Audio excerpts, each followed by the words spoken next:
ಯೋಗ ಅಂದ್ರೇನು? ಧ್ಯಾನ ಸೇರುವುದು. ಯಾವ ಜೊತೆ ಸೇರುವುದು? ಆತ್ಮನ ಜೊತೆ ಸೇರುವುದು. ಯಾವಾಗ? ಚಿತ್ತ ವೃತ್ತಿ ನಿರೋಧ ಆದಾಗ, ಆ ಮನಸ್ಸಿನಲ್ಲಿರ್ತಕ್ಕಂಥ ಆಲೋಚನೆಗಳು ಚಿತ್ತದಲ್ಲಿ ಇಲ್ಲದವಾದಾಗ ಆ ಮನಸ್ಸು ಆತ್ಮದಲ್ಲಿ ಸೇರುವುದೇ ಯೋಗ.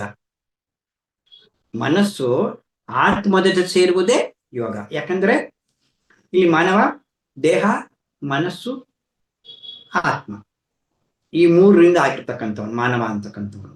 ಮೂರರಿಂದ ಆಗಿರೋದು.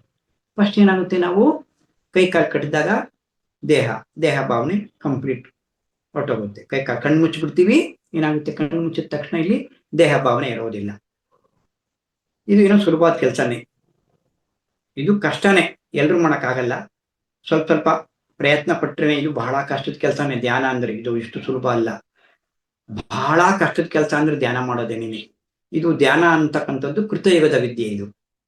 ಇದು ಕೃತಯುಗದ ವಿದ್ಯೆ. ಇದು ಧ್ಯಾನ ಇಲ್ಲಿ ಕಲಿಯುಗದಲ್ಲಿ ಹೇಳಿರ್ತಕ್ಕಂಥದ್ದು, ಕೃಷ್ಣ ಹೇಳಿರೋದು ಕಲಿಯುಗದಲ್ಲಿ ಹೇಳಿರ್ತಕ್ಕಂಥದ್ದು ಜಪದಿಂದ ಮೋಕ್ಷವನ್ನು ಹೊಂದಬಹುದು ಅಂತ ಹೇಳಿರೋದು ಕಲಿಯುಗದಲ್ಲಿ. ಕೃತಯುಗದಲ್ಲಿ ಧ್ಯಾನದಿಂದ ಮೋಕ್ಷವನ್ನು ಹೊಂದಬಹುದು ಅಂತ ಹೇಳಿರೋದು. ತ್ರೇತಾಯುಗದಲ್ಲಿ ಯಜ್ಞ ಯಾಗಾದಿಗಳನ್ನು ಮಾಡಿ ಮೋಕ್ಷವನ್ನು ಹೊಂದೋದು ಅಂತ ಹೇಳಿದ್ದಾರೆ. ದ್ವಾಪರದಲ್ಲಿ ಆರಾಧನೆಗಳನ್ನು ಮಾಡಿ, ಪೂಜೆಗಳನ್ನು ಮಾಡಿ ಮೋಕ್ಷವನ್ನು ಹೊಂದೋದು ಅಂತ ಹೇಳಿದ್ದಾರೆ. ಕಲಿಯುಗದಲ್ಲಿ ಏನ್ ಹೇಳಿದ್ದಾರೆ? ಇಲ್ಲಿ ಜಪವನ್ನು ಮಾಡಿ ಮೋಕ್ಷ ಹೊಂದೋದು ಅಂತ ಹೇಳಿದ್ದಾರೆ. ಆದರೆ ಈ ಕಲಿಯುಗದಲ್ಲಿ ನಮ್ಗೆ ಧ್ಯಾನ ವಿದ್ಯೆ ಬಂದಿದೆ ಅಂದ್ರೆ ನಾವು ಕೃತಯುಗದವರು. ನಾವು ಕೃತಯುಗದ ವಿದ್ಯೆಯನ್ನ ಈ ಕಲಿತಾ ಇದ್ದೀವಿ. ನಾವು ಸತ್ಯಯುಗದ ವಿದ್ಯೆಯನ್ನ ಕಲಿತಾ ಇದ್ದೀವಿ. ನಾವು ಸತ್ಯಯುಗದಲ್ಲಿ ಇದ್ದೀವಿ ನಾವು ಇವಾಗ. ಯಾರ್ಯಾರು ಧ್ಯಾನ ಮಾಡ್ತಾ ಇದ್ದೀರಾ ಅವರಿಗೆ ಸತ್ಯಯುಗ. ನೋಡಿ, ಧ್ಯಾನ ಮಾಡ್ದಂಗೆ ಇರೋರಿಗೆ ಮತ್ತೆ ಸತ್ಯಯುಗ ಸ್ಥಾಪನೆ ಆಗ್ಬೇಕು ಅಂತಂದ್ರೆ ಇದೆ. ಕಲಿಯುಗ ಅಂತ 4,32,000 ದಾಪರ ಅದ್ರ 2ರಷ್ಟು, ತ್ರೇತಾಯುಗ ಅದ್ರ 3ರಷ್ಟು, ಕೃತಯುಗ ಅದ್ರ 4ರಷ್ಟು. ಬಟ್ ಇನ್ನು ಇದು ಕಲಿಯುಗ ಸ್ಟಾರ್ಟ್ ಆಗಿ ಎಷ್ಟು ದಿನ ಆಗಿದೆ? 5,40 ವರ್ಷನೋ 30 ವರ್ಷನೋ ಆಗಿದೆ. ಇದು ಇನ್ನು ಎಷ್ಟು ವರ್ಷ ಹೋಗ್ಬೇಕು ಕಲಿಯುಗ ಹೋಗ್ಬೇಕು ಅಂದ್ರೆ? ಈ ಕಲಿಯುಗ ಇದೆಲ್ಲವೂ ಅಂತ್ಯ ಆದ್ಮೇಲೆ ಮತ್ತೆ ನಮ್ಗೆ ಕೃತಯುಗ ಸ್ಥಾಪನೆ ಆಗುತ್ತೆ. ಆದ್ರೆ ಈ ನಾವ್ ಯಾರ್ಯಾರು ಧ್ಯಾನ ಮಾಡ್ತಾ ಇದ್ದೀವಿ ನಮ್ಗೆಲ್ಲವೂ ಈ 4 ಲಕ್ಷ, ಇನ್ನು ಎಷ್ಟಿದೆ?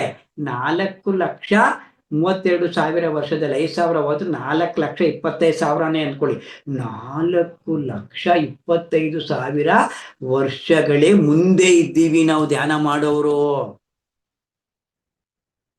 ಧ್ಯಾನ ಮಾಡೋರು ನಟ್ ಸುಲಭ ತಿಳ್ಕೊಬೇಡ್ರಿ. ಯಾರು ಧ್ಯಾನ ಕೂತಿದೀವಿ ಅಂದ್ರೆ ಏನೋ ನಾವು ಮಾಡ್ತಾ ಇದ್ದೀವಿ ಅನ್ಕೋಬೇಡ್ರಿ.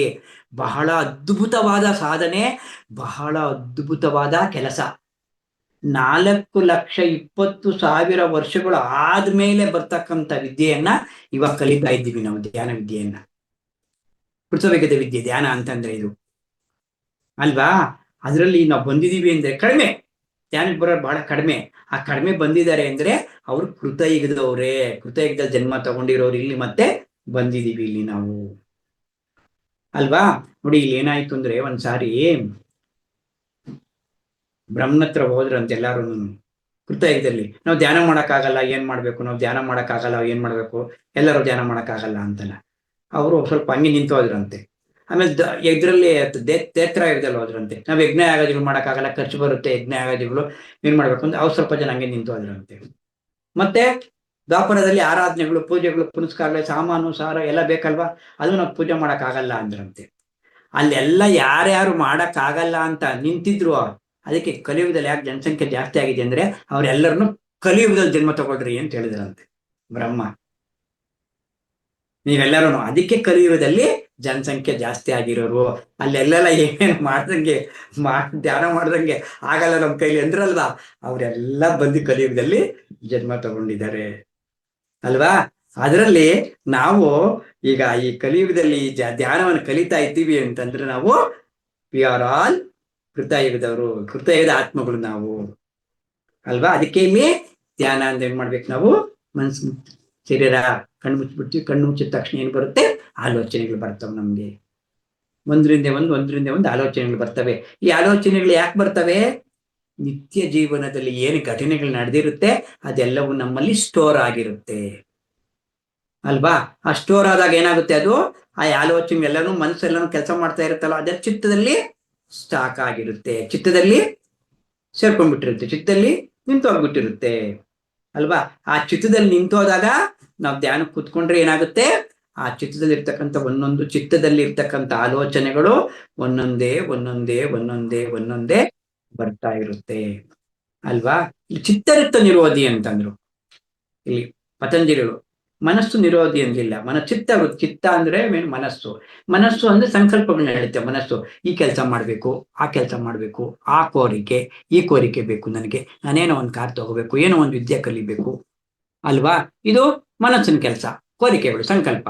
ಚಿತ್ತದ್ದೇನು ಅಂದ್ರೆ ಎಂದೋ ನಡೆದಿರೋದು, ಎಂದೋ ನಡೆದಿರೋ ಘಟನೆಗಳನ್ನ ನೆನಪು ಮಾಡ್ಕೊಳ್ತಾ ಇರುತ್ತೆ ಚಿತ್ತ. ಮುಂದೆ ಏನ್ ನಡೆಯುತ್ತೆ, ಏನಾಗುತ್ತೋ, ಮುಂದೆ ಏನಾಗುತ್ತೋ, ಮುಂದೆ ಏನಾಗುತ್ತೋ ಅಂತ ಯೋಚನೆ ಮಾಡ್ತಾ ಇರುತ್ತೆ ಚಿತ್ತ. ಇದು ಚಿತ್ತ.